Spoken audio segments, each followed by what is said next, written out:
Hello बच्चों, let's read this question. The question says semi-conservative replication of DNA in the cell are. So the key concept here is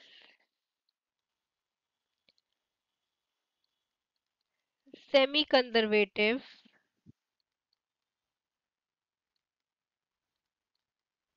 replication of DNA. तो basically DNA क्या करता है, अपनी copies बनाता है इन a semi conservative manner, यानी कि जिसका एक स्ट्रैंड होता है। For example this is our DNA, ये हमारा डीएनए है। इसका जो एक स्ट्रैंड होगा वो एक्ट करेगा as a template strand for the synthesis of new strand, like this. दोनों ही स्ट्रैंड हमारे एक्ट करते हैं as the template strand for synthesis of new strands. So now let us analyze the statement. Each of the original strands acting as a template for the new strand. So this statement is correct. जो हमारा original strand होता है, यानी कि जो हमारा parental strand होता है, it will act as template for the synthesis of new strand. Only one of the original strands act as a template. एक स्ट्रैंड नहीं, हमारे दोनों ही जो पेरेंटल स्ट्रैंड्स होते हैं दे एक्ट एज टेम्पलेट। इसीलिए इसे बोला जाता है semi conservative replication.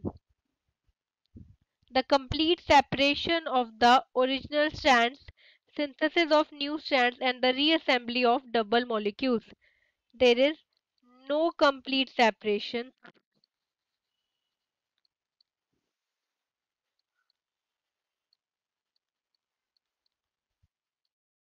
Next, the use of the original double-stranded molecule as a template without unwinding. जो डीएनए होता है हमारा, डीएनए को पहले अनवाइंड किया जाता है, दैट इज इसको बनाया जाता है सिंगल स्ट्रैंडेड डीएनए, जिसके कारण इसके जो ईच स्ट्रैंड होता है, ईच ओरिजिनल स्ट्रैंड और parental strand act as template. So by this we can analyze that जो हमारा correct statement है, that is statement first. Each of the original strands acting as a template for a new strand. So the final answer is option first. Hope you understood it well. Best of luck.